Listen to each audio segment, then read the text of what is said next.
Welcome to Shotgun Story, the podcast that has conversations with indie creators about music, meaning, and the point of it all, so that you may be inspired by the journeys of other artists who are doing it for themselves, and maybe gain a little more understanding as to why it matters quite so much that you keep creating.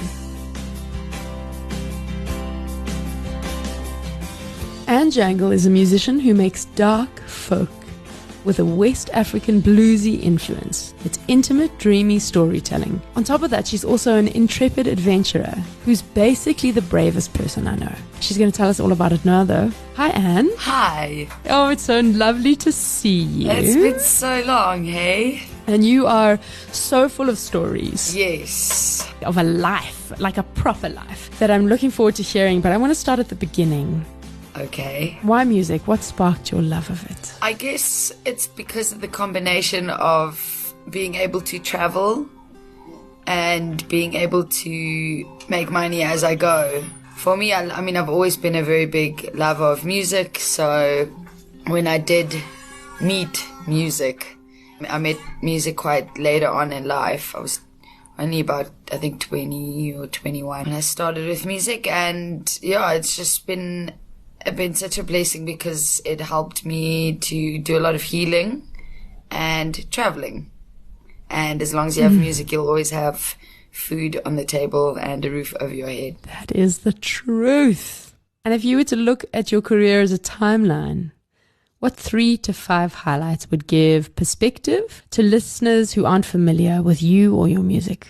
The 3 highlights of my whole music career, one definitely being able to travel through Africa with my little guitar. So I was able to uplift communities through my gift of music. Also, just being able to see the world will definitely be also another highlight. And then also, I think touring with PJ Powers. Wow. It's definitely a very big impact on the way I saw musicians that have played music for a very long time, a South African, specifically South African musician who has been able to still play music 30 odd years later. That was quite inspiring. Wow, I didn't even know about that. That's incredible. Yeah. And I'm talking about seeing the world. You also toured Berlin and Europe. Yeah, I did about 12 countries in Europe. Did everything from Poland, Croatia, Slovenia, Czech Republic, Budapest, Germany, Switzerland, France, Italy, Spain. It's been real. The last tour I did was 30 gigs in 31 days, crossing 12 borders, which was really brutal. No, but it taught me a lot. It showed me that I think Europeans are a lot more gig fit than us. Actually, no, that's not true at all. South Africa is huge. I mean, you can literally fit half of Europe into South Africa, so I take that back. But there are so many more venues to play. Oh, so many, eh? So many. I mean, a lot less now, but many. And the appreciation for me was just remarkable. People actually keep quiet and listen, and they see music as a job and a very admirable. It's like my favorite word, navigable. It's such a good word. Navigable. And I mean, you must have said that word a fair few times over the last couple of years. Yes, actually. Yes, you navigated your way from South Africa all the way to Kenya, woman alone. On a bicycle. Yeah. Tell us about it. I was initially going to drive to Kenya. I got invited to play at the Kilifi New Year's Festival. I had been living in my van actually then. I did an 11-month tour across South Africa, 23,000 kilometers, myself, my sound guy Mike. We had my trumpet player Keegan Steenkamp who joined now and then. 23,000 kilometers across South Africa. We raised over 3 tons of dog food. And I was living in my van then for about just over a year, myself and my dog Kevin. And then I sold my van and I bought the tiniest, oldest little Toyota I could find, which was a 96 Toyota RAV4, put a new engine in, new clutch, new alles. And then before driving to Kenya, I was in the Eastern Cape and I met this woman called Blanca Fernandez. You can actually Google it, Blanca on a bike. And she's, at the age of 60, she cycled from London to China, then flew to Cairo, cycled from Cairo in Egypt to Cape Town by the east coast of Africa and back to London by the west coast of Africa. So I met her in Kenton-on-Sea, Bushman's River.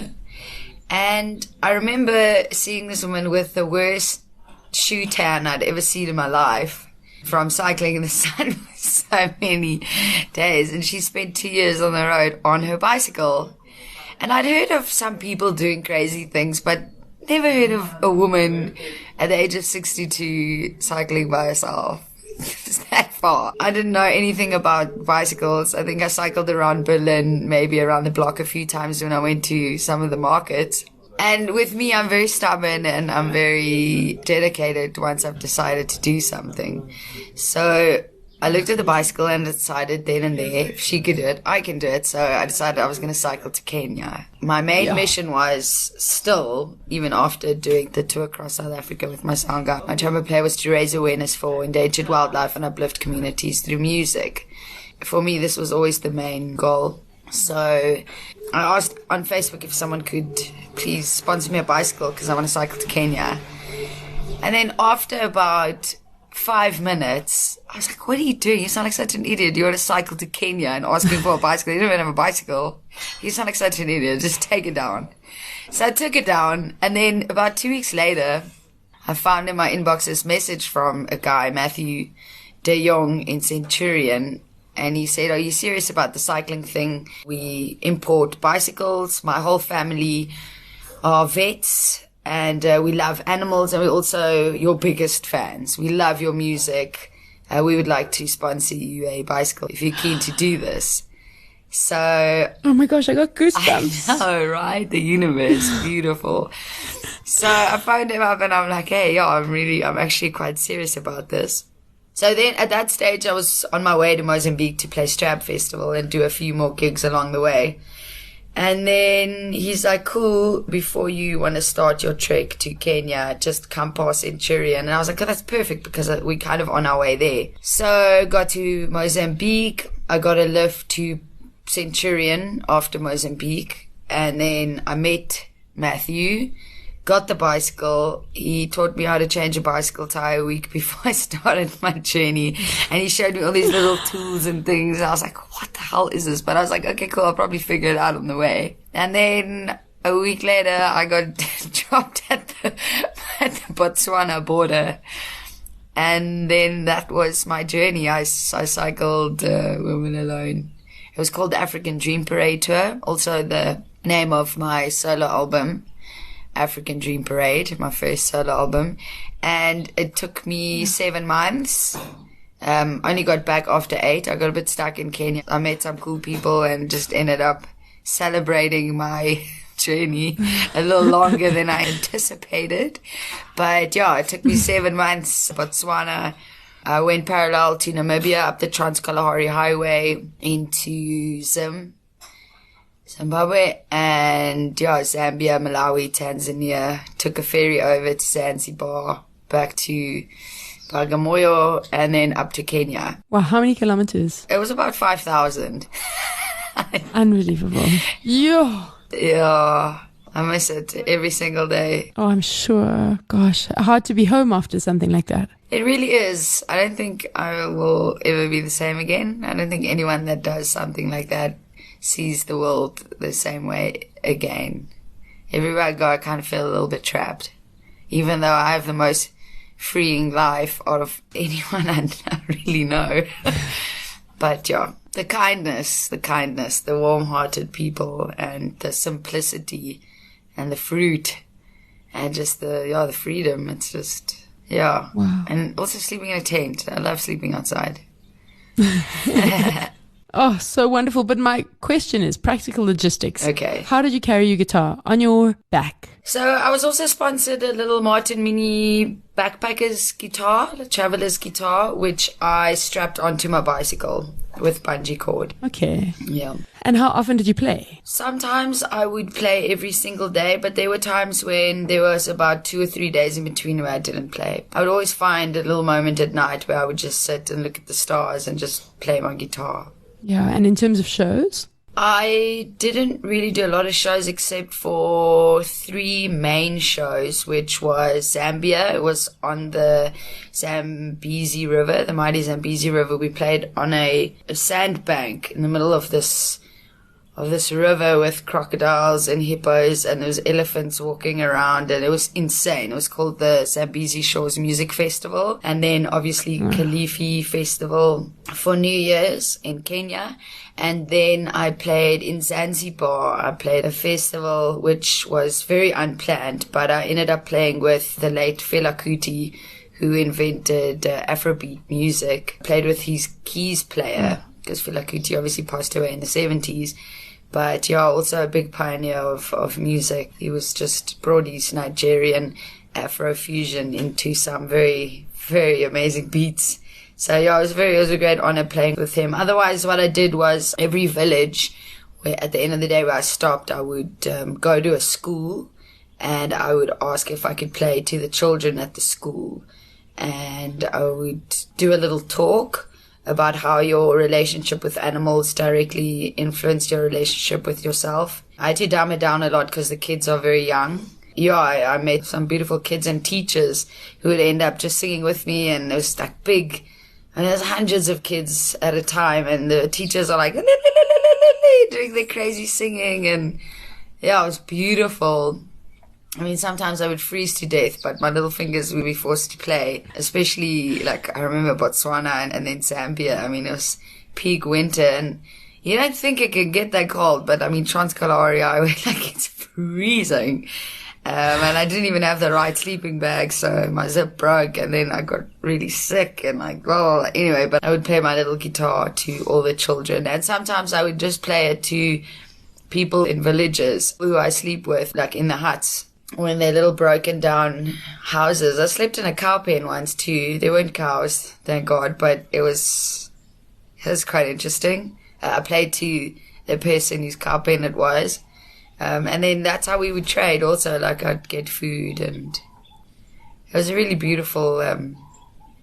I enjoyed playing to the children at the schools the most because they were very fascinated about this white lady. Some of the kids never seen a little guitar before, and they would end up taking my guitar and playing. They'd play better than me. I mean, you really have to take your whole idea of the world and toss it. In order to not be afraid of something like this, in order to just like be present. I mean, it's remarkable. Yeah, I think I was also very blessed in a way because at that stage I was single, I'm not married, I don't have children, I'm not paying a bond on a house, like I was very free. So there was that aspect. My dogs was a very big problem. I think I cried for about 2 months straight. Because I'm very close to my dogs and my babies. They were staying with one of my best friends in Muizenberg in Cape Town. And if there's anyone that loves dogs more than me, it's her. So she really treated them well, and I always got photos. And I video called my dogs a few times, but then Kevin freaked out. So he would start licking the screen, and then he'd start running around the room looking for me. And I thought that was a bit mean. Like I felt like I was traumatizing him. So I stopped doing that. Also, I put my car in my friend's name, and I was like, if anything happens to me, if I die, just sell the car and at least you can feed my dogs for the rest of their lives. It sounds so dramatic, but I mean, you got to think of these things, you know. You absolutely do. Yeah. And now, best and worst of the trip. Favorite moments and worst moments. My favorite moment definitely was when I reached the Kenyan border. I was just sobbing my eyes out. Like when I saw that little board that said Kenya, I almost wanted to hug all the people at border control, but they're quite hardcore. So every time I'd come close to them anywhere, they'll be like, huh, you know, like pull their gun out or whatever. So I was like, okay, my bad. But I remember seeing the Kenyan little plate, and I don't think I've ever experienced such a amazing, overwhelming. I've never been so overwhelmed with emotion before. And then obviously, yeah, my worst was I got really, really sick in Zambia, and I think I drank the wrong water, and I ended up shitting and vomiting in my cooking pot in my tent for 2 days. It was so cold, and I was boiling hot at the same time. I was really sick. I couldn't get out of my tent, and I thought, oh, cool, I'm going to die in Zambia. I don't know anyone here. I've never been here before. Like, that's it. I didn't even get to Kenya, and I'm just going to end up dying in my freaking tent in Zambia. So that was definitely the worst part. There was also the fear of the elephants, and then I had a hyena sniff my head through my tent. Oh my God. Elephants breaking branches above my tent, so the branches were like falling down, and I don't sleep with a tent cover, the sail, so it was basically like sleeping in a mosquito net, so I could see everything because I loved falling asleep and watching the stars. And yeah, so there were a few really scary and quite bad, but the shitting and vomiting in my cooking pot for 2 days in my tent in Zambia was definitely the worst. Nothing more humbling than that. You know, and then having to cook in that pot a couple of days later. You're like, I know, what's in there? Oh, hectic. Yeah. And did you write while you were traveling? Every single day I wrote in a tiny little book.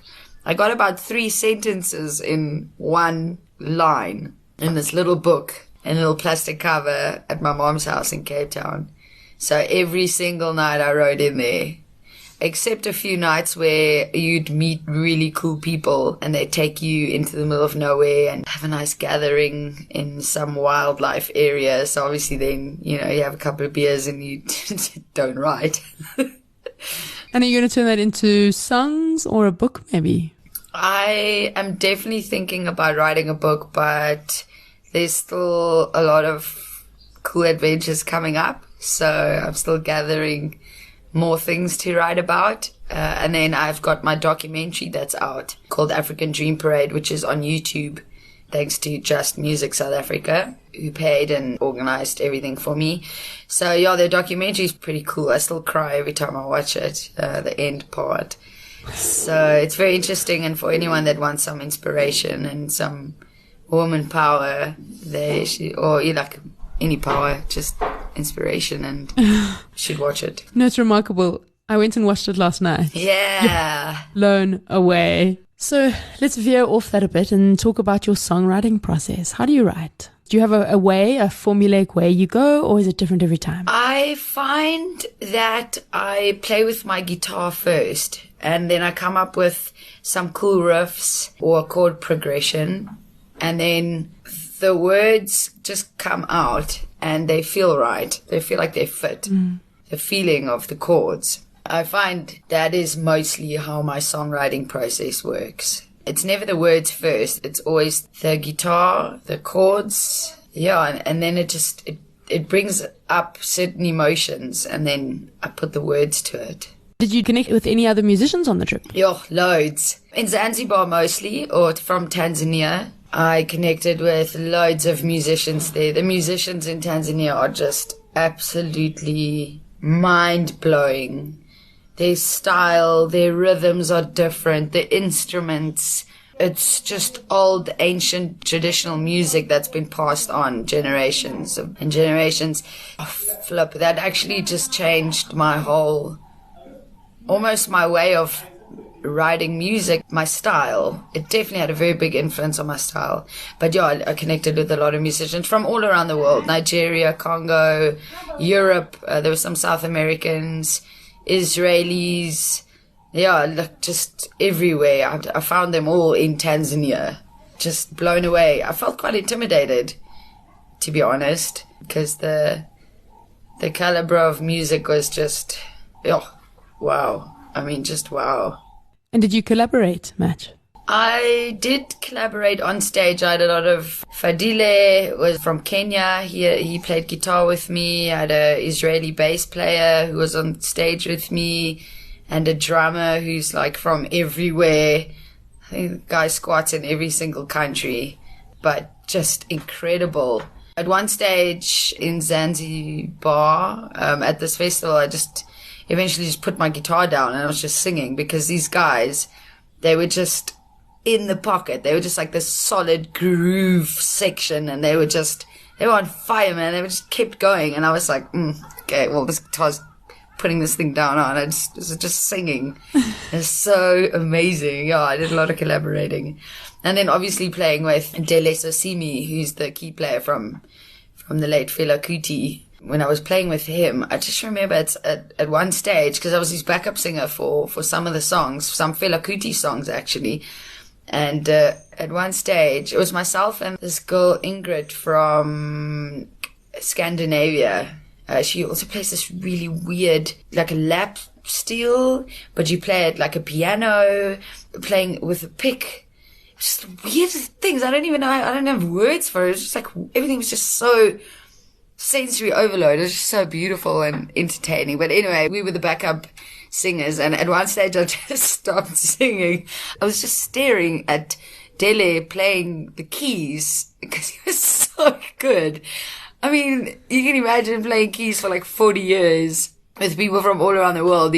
I think he lives in London now. I remember just staring at him and thinking, like, how do you, I mean, like, that's definitely channeling something. That's not human. I was just blown away by all these musicians. Yeah, some of the saxophone players also, like their style. I mean, I had my full band for many years with saxophones and trumpets, accordions, banjos, everything. But I mean, these guys were all trained in music school, you know, they all went to go study music.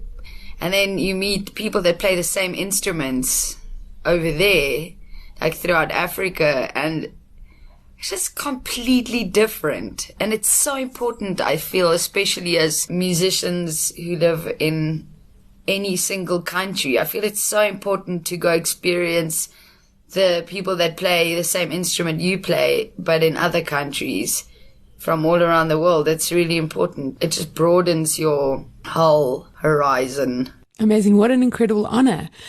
And in terms of the collaborations, was it mostly a situation where it would be like a jam sort of thing? Somebody would just get up and play? Or was there time for rehearsal before? No, there was no rehearsing. Everything was just jamming. Everything. Wow. Yeah. That takes courage as well. Big time. You really put yourself out there. You make yourself super vulnerable. And I remember at one stage when I was playing, I would just shout, G! And then I would just be like, Doop! And then the whole the whole song changes, and then they would play it better than if we had to rehearse it. Yeah, just the jamming that's where the beauty lies, the heart. Yeah. And did any of that stuff get captured on film or? There are some videos out there. Definitely are. There might be a few. I think there's a few clips. I kind of wish I gave someone my phone or actually took people's numbers more and asked them to send me some stuff. There's a lot of footage from Zambezi Shores Music Festival. No, I could get it. I actually could get it. I know a few people that took some footage. That's a good call, Tori. Well done. I should call them, eh? Well, I mean, it'd be nice to get it, but at the end of the day, it's not about that. It's not about having a record of it. It's the fact that you did it and it's in your cells now. It's in your soul. It's in your soul. It's in your heart, and it's in my memory. And it's in your cellular memory, in your body. Your body will never forget that. Absolutely. Yeah. And because of that, now I'm moving there. The jam was so great. That's how great it was. Oh my gosh. Okay. I mean, we are going to talk about that now because I'm so excited for you about what's coming up next. But first, I want to take a couple of steps back because obviously COVID came along after this trip, but before now. Yeah. And really messed with things a little bit. What are some of the challenges that you see musicians today facing? Because of COVID or just generally? Both. Because of COVID and just generally, yeah. My heart really bleeds for musicians who would like to start a music career now, because it's so difficult now because it's almost like you don't have to be good at it anymore. I was reading this thing on Just the Two of Us. We can make it if we try. What's his name again? Bill Withers. There we go. So Billwether said back in his day, ugly woman played beautiful music. And today, beautiful women play ugly music. So he actually quit the industry, like 20 years ago or something? And his music still topped charts until the day he died. I mean, he played Grandma's Hands, and just the two of us, we can make it if we try. I mean, come on, it's like one of the most famous songs ever. So it really hit home when you said that, because it's so true.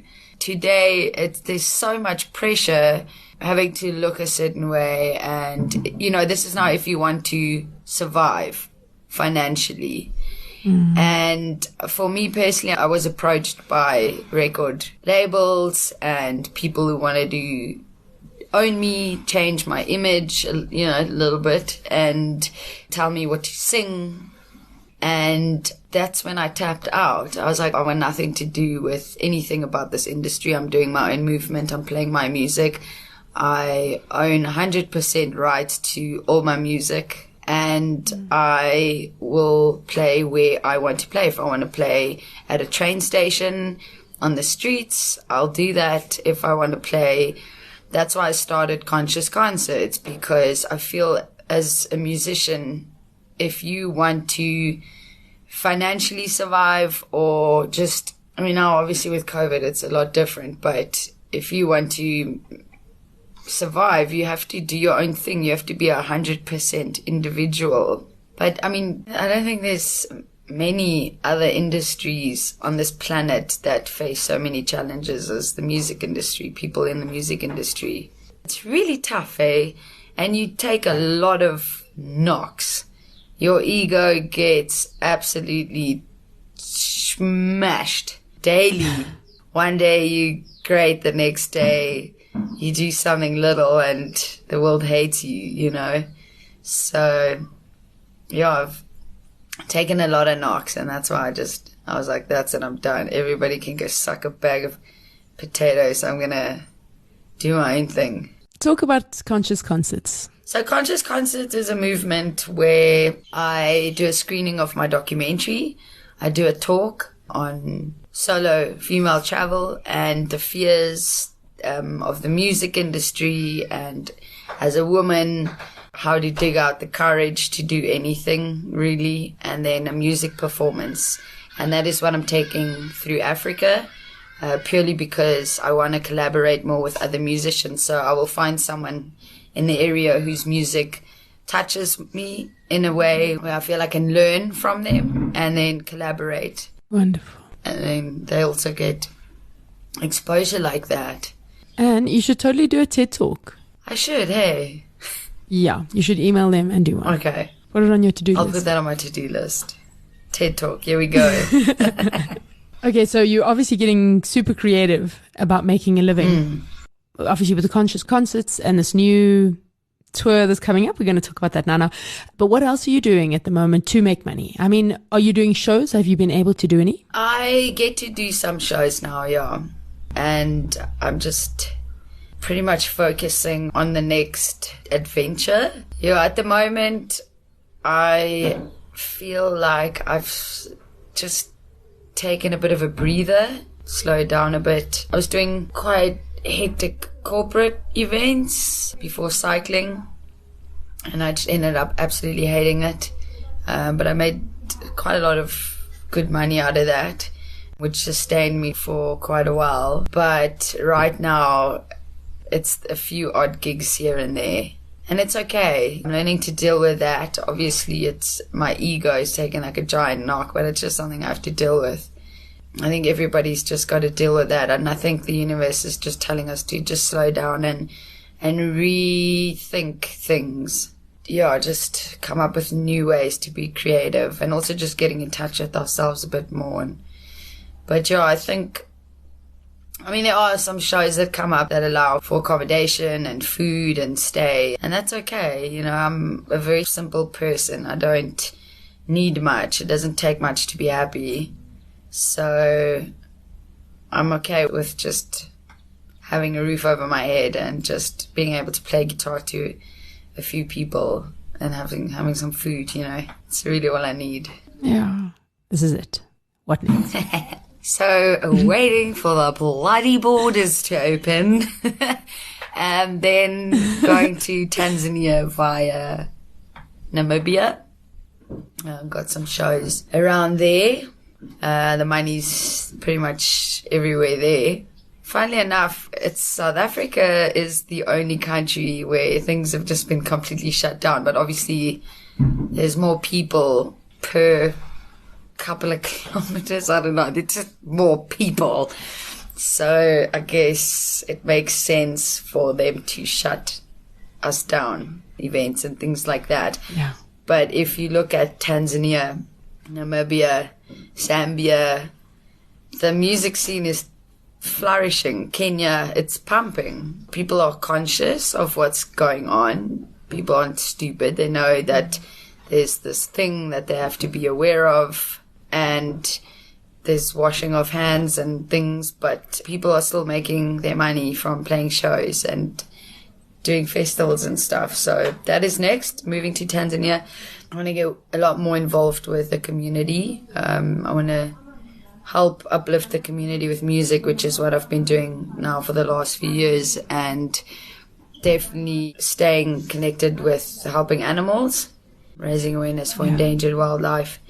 There's a lot of work to be done, and I found from all the countries, my heart definitely stayed in Tanzania, and that's why I want to work with animals. And I'm trying to get some guitar sponsorships now, just for like some entry-level cheap little guitars, which I want to give to the community, because women leave school at the age of 13, 14. I'm not a fan of schooling systems, but I feel it's important that people are educated. They must know how to learn to read and write. It's very important. Otherwise, they just become baby-making machines. Most men end up just drinking, you know. I feel if I can make even the slightest bit of change, then I'm going to do it. And I'm going to give it my all. So that's why I'm heading to Tanzania. And then from there, my boyfriend also cycles. So Mark's going to join me. We're going to cycle the rest of the East African cycling route to Egypt. I want to go into Israel.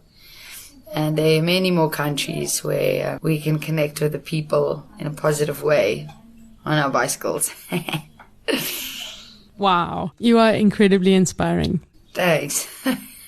Okay, so as we kind of run down to the end of the show, is there a song that you wish that you had written that exists out there in the world? Silver Springs, Fleetwood Mac, Stevie Nicks, What a Babe. Oh. Oh, no, nobody can beat her. She's ever. the reason why I own a tambourine. It's like, I want to be that witch. Oh, I love that. And you have a wishlist collaboration. Yes. Msafiri Zawoza. They're from Bagamoyo in Tanzania. Do yourself a favor and Google Msafiri Zawoza.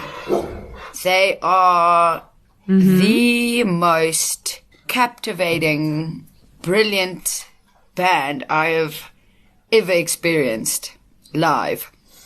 It's old Swahili songs and chants that have been passed on for generations. And they play with a big xylophone, gigantic big xylophone. And it's a lot of this chanting music, and they wear these little bells and trinkets and things around their feet. And it's just this chanting, this complete, just puts you in such a trance. And they harmonize, 3 or 4 guys. And they also use different instruments, old traditional African instruments. And it is absolutely incredible. I had the honor of jumping on stage with them for a couple of seconds when we had the final jam at this one festival in Zanzibar. But yes, that just sparked something in me, and I need to collaborate with them. I've spoken to Safir, and he said it's cool, we can do it. So I'm really excited about that. Yeah, they're good. So nice. Incredible. Oh, totally gonna Google. Okay, what advice would you give indie artists to keep them keeping on, and advice for anyone afraid to do difficult and improbable things? So the first question, the advice to any indie artist is to just absolutely not care what anyone thinks and just carry on.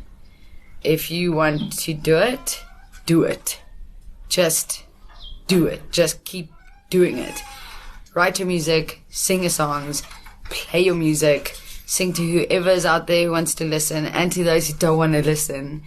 The amount of times people have told me my music sucks and I should rather not sing. I mean, I was like, okay, dude, well, that's just like your opinion, man. And it's 12, 13 years later and I'm still jamming and it just gets better and better. So that would be my advice. Just carry on. Just keep doing it.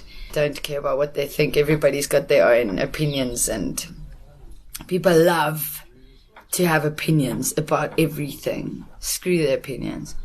And then the second one, the only thing you have to fear is it's so cliche, but is fear itself. So your fear is going to stop you from doing things purely because you have this feeling of fear. Just feel fearful. But that's the most fearful thing, is that feeling. Your heart races, your palms are sweaty, you just... Well, I almost said Mom Spaghetti. It sounded like that Eminem song. So that's the only thing. And you have to just cut off from that. I think people fear things working out more than things not working out. Because what do you do with this, like, oh my gosh, it just totally worked out. What now? What do I do? You know, because people are always expecting for things not to work out. But yeah, man, fear is actually just, it's healthy. Now, I always find simple things, like the things I fear the most, once I've conquered them, are the ones I remember and had the most fun on, and were always my greatest adventures. With gigs as well, the gigs that I'm the most nervous to play before stage, I actually feel like giving a little those gigs that I fear the most are the ones that I always end up enjoying the most. Yeah. Definitely, agreed. Someone once told me that the nerves were the gods of the stage welcoming you on. Wow, that's cool. I'm going to remember that.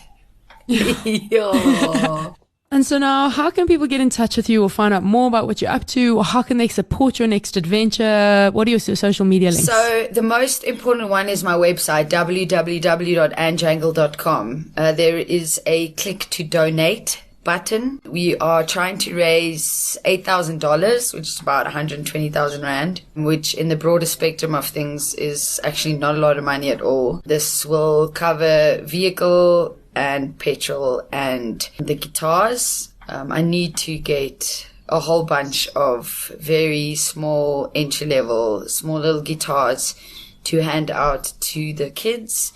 It will also provide some soccer balls and any emergencies we might experience on the way. So everything is 100% transparent. So any donations that get made goes up on the website. You see who gave the money, how much they gave, and what exactly it gets allocated to. It's 100% non-profit. There's absolutely nothing that goes to me. I have everything I want. I've met a very beautiful man and I have 2 very beautiful dogs and I have my bicycle and I have my guitar.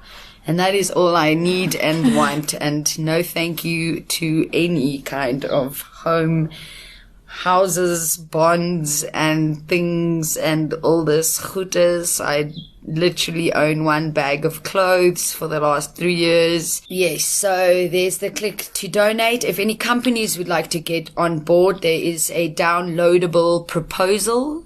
So you can download this proposal. You can read exactly the mission. So we are going to be driving 4x4. We're trying to get a vehicle sponsorship. And if not, we will be buying a vehicle. If a company wants to get on board, their logo goes onto the vehicle. This whole journey will be documented. And just like this documentary that came out, African Dream Parade, of my cycling trip. So there will be another documentary coming out, which will be screened all around the world. Currently, African Dream Parade is on TV in Canada, Brazil, and Australia, and now in South Africa. It will be screening on DSTV within the next couple of weeks. I can't remember what the date is now. We're trying to get it on Netflix. So we're working on these things. But yeah, if companies want to get involved, the branding will go on the vehicle, and there will be a lot of exposure involved in that. Anyone can download this proposal and share it onto any companies who they think would like to get involved. We've already got Nature Hike Africa on board, Specialized, who will be helping us with the cycling. So once we get to Tanzania, we'll be cycling the rest of the East African route.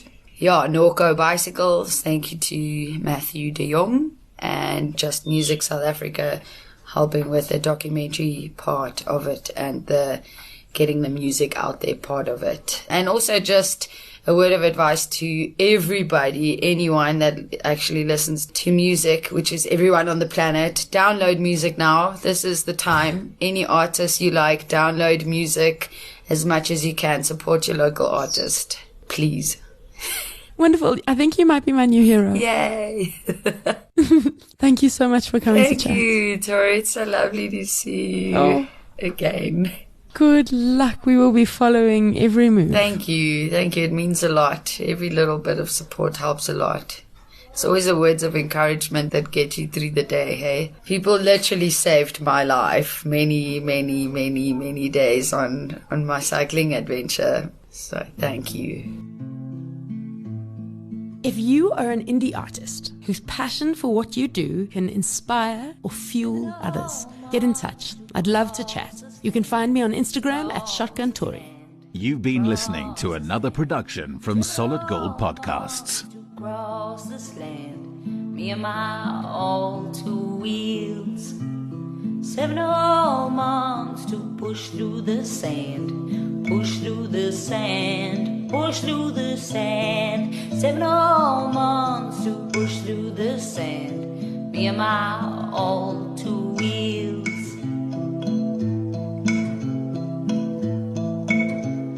I played with the herbs, I played with the trees, I broke my body to find me.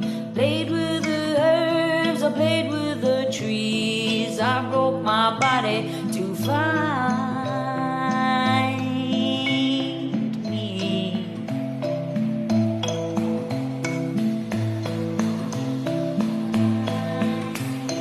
Some find themselves through Jesus, some find themselves through pain.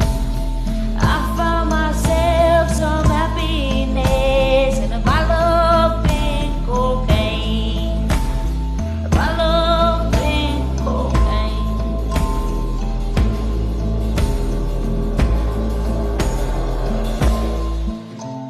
7 whole months to cross this land, cross this land, cross this land. 7 whole months to cross this land, me and my all two wheels. 7 whole months to push through the sand, push through the sand, push through the sand. 7 whole months to push through the sand, me and my all two wheels. I sat by the ocean, I played with the trees, I found somebody and he found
somebody and he found me.